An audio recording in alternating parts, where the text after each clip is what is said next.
Hello दोस्तों, स्वागत है आप सभी का एक बार फिर हमारे चैनल एस टॉपिक्स में। आज की इस वीडियो में हम बात करने वाले हैं केमिस्ट्री सब्जेक्ट के बारे में कि आखिर केमिस्ट्री सब्जेक्ट है क्या, इसके डेफिनेशन के बारे में और इसके अलावा केमिस्ट्री के जो अलग अलग ब्रांचेस या टाइप्स है इसके बारे में भी जानेंगे। सो चलिए वीडियो को शुरू करते हैं। According to definition, chemistry is the branch of science in which we study about composition, structure, reactions, properties and applications of matter. Basically chemistry जो है वो साइंस का ही एक ब्रांच है जिसके अंडर हम मैटर या सब्सटेंस के बारे में स्टडी करते हैं। हम किसी भी मैटर के कंपोजिशन के बारे में, उसके स्ट्रक्चर के बारे में, उसके जो रिएक्शंस होते हैं, इसके अलावा उसके properties, physical properties, chemical properties और उसके एप्लीकेशंस यानी कि उसके यूजेस क्या है हमारे रियल लाइफ में, इसके बारे में स्टडी करते हैं।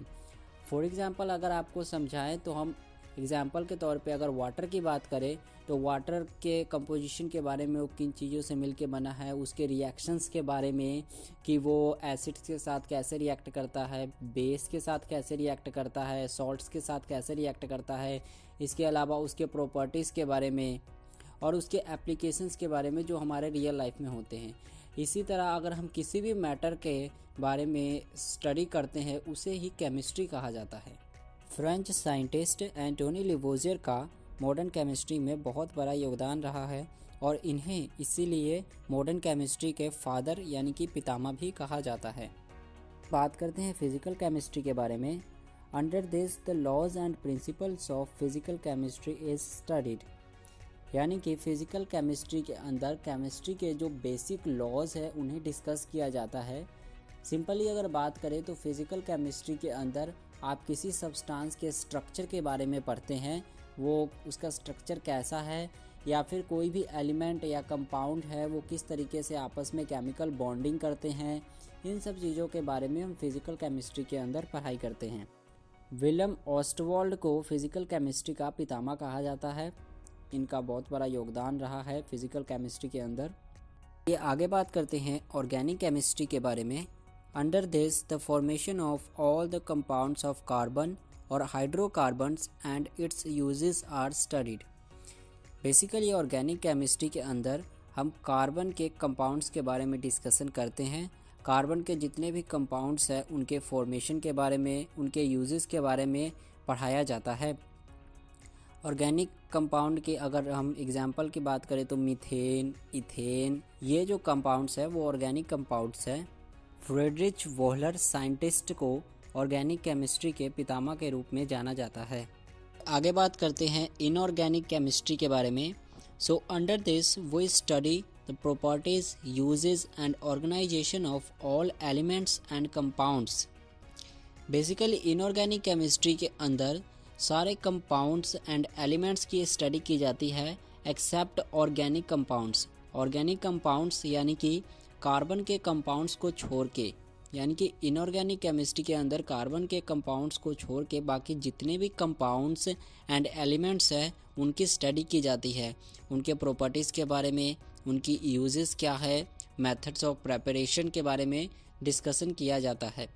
साइंटिस्ट एल्फ्रेड वर्नर को इनऑर्गेनिक केमिस्ट्री का पितामह माना जाता है। सो चलिए आगे बात करते हैं हमारे रियल लाइफ में केमिस्ट्री के कुछ एग्जाम्पल्स के बारे में। सो इसमें सबसे पहला जो रिएक्शन है फोटोसिंथेसिस। बेसिकली जो प्लांट्स होते हैं वो एक रिएक्शन करते हैं फोटोसिंथेसिस। इसके अंडर वो कार्बन डाइऑक्साइड जो गैस है एंड वाटर यानी H2O की हेल्प से अपने लिए फूड तैयार करते हैं एंड ऑक्सीजन तैयार करते हैं जो कि वो बाहर छोड़ते हैं और उस ऑक्सीजन से ही हम मनुष्य यानी कि और जीव जंतु सांस ले पाते हैं। रस्टिंग ऑफ आयरन भी एक बहुत कॉमन एग्जाम्पल है केमिस्ट्री का हमारे डे टू डे लाइफ में।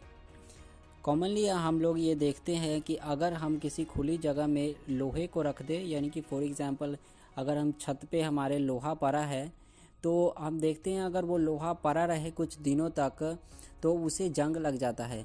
बेसिकली होता ये है कि बारिश होने की वजह से या फिर हवा में नमी होने की वजह से जो लोहा है वो वहाँ से पानी इकट्ठा करता है एंड एयर से ऑक्सीजन लेता है और इन दोनों चीज़ों के साथ रिएक्ट करता है और इस वजह से ही लोहे में जो है वो जंगाल लग जाता है, या फिर हम कहें कि लोहा ख़राब होने लग जाता है धीरे धीरे। सो ये इस तरीके से आता है। इन्हीं चीज़ों के बारे में हम केमिस्ट्री में स्टडी करते हैं। इनके अलावा भी बहुत से एग्जाम्पल्स हैं हमारे डेली लाइफ में। फॉर एग्ज़ाम्पल अगर हम बात करें तो हमारा डाइजेशन सिस्टम, जो हम खाना खाते हैं उसका पाचन कैसे होता है। इसके अलावा किस तरीके से अगर पानी को फ्रिज में रख के उसका टेम्परेचर कम किया जाए तो वो सॉलिड बन जाता है, यानी कि बर्फ़ बन जाता है, या फिर अगर उसे हम गर्म करते हैं तो वो गैस बन जाता है। इन सब चीज़ों के बारे में आप केमिस्ट्री में अच्छे से डिटेल में स्टडी करते हैं।